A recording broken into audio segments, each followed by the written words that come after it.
To be or not to be, that is the question. Whether 'tis nobler in the mind to suffer the slings and arrows of outrageous fortune.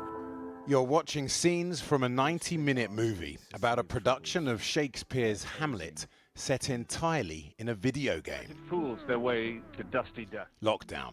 2 out-of-work actors with nothing to do and nowhere to be, apart from Los Santos, the fictional current home of Grand Theft Auto, one of the most successful and violent games of all time. The actors were bored and frustrated, but they had an idea. We are making a documentary about me trying to set up a Shakespeare production. A real-time production of Hamlet with a real cast and real crew, staged in the unpredictable world of GTA. If I could just request that you refrain from killing each other, and don't kill the actors either. Do you think that doing a production of Hamlet inside GTA is achievable? No, I think it's a terrible idea, but I definitely think we should try and do it. Well, Grand Theft Hamlet really happened, and I'm relieved to confirm the actors survived.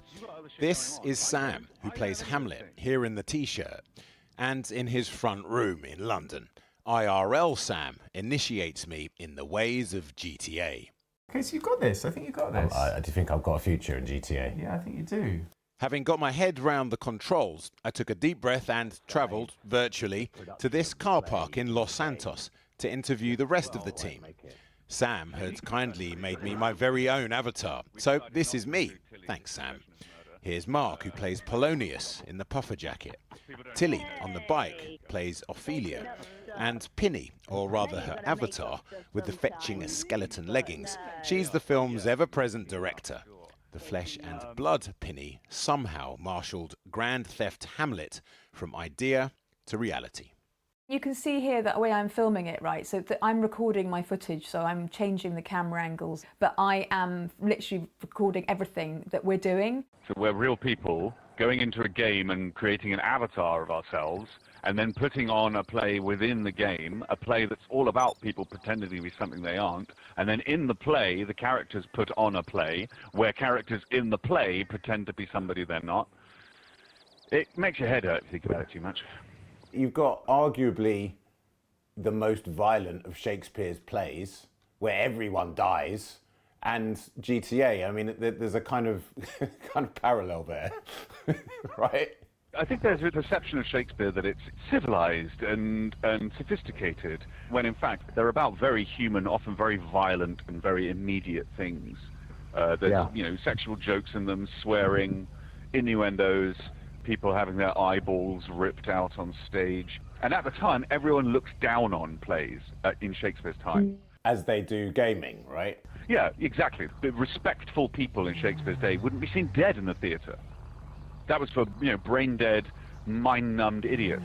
And nowadays, I do sort of feel like, certainly in academic and sort of cultural institutions, there's a similar attitude towards gaming. There is an increasing reassessment of gaming as valuable. Meaningful things happen in game. The same as anything that's online. If you go on the internet, you're going to find people being horrible, but you're going to find people reaching out to each other and supporting each other and being quite lovely too. On a personal level then, there's a very poignant part of the film where you are really at a low point. Why were you not having that conversation in real life? We were in lockdown. When I saw the final cut of the film and I saw that scene and was like, oh wow, yeah, I was pretty depressed back then. There were moments where we spoke in slightly vulnerable ways about what we were doing and what our lives were like. Loads of people jumped into games to try and be with people.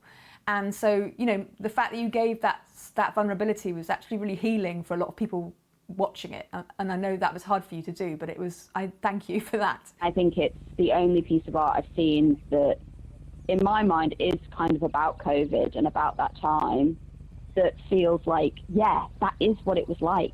What did you hope to achieve with this? Good question. Yeah. We did have a few sort of quite strange moments where we just suddenly thought, this is like a reality within a reality within a reality. This is too many layers. Or as the kids would say, mind blown. There is actually a mind blown emoji. There is actually. I'll see if I can find it. Hang on.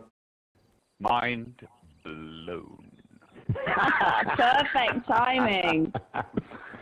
Guys, thank you so much. It's been really, really lovely. And we do apologise for your avatar, but that's the best we could do in the time that we had. But I do actually really like her. I think she looks great. When I come back, it's going to be me. This is me. K-Me version 2.0. Oh no, hang on. Oh! No. Right, I'm not wasted yet though. Hang on. You're not, I'm impressed. Oh, right, I'm right. Oh! I think he's dead. He's dead. You killed the Channel 4 presenter.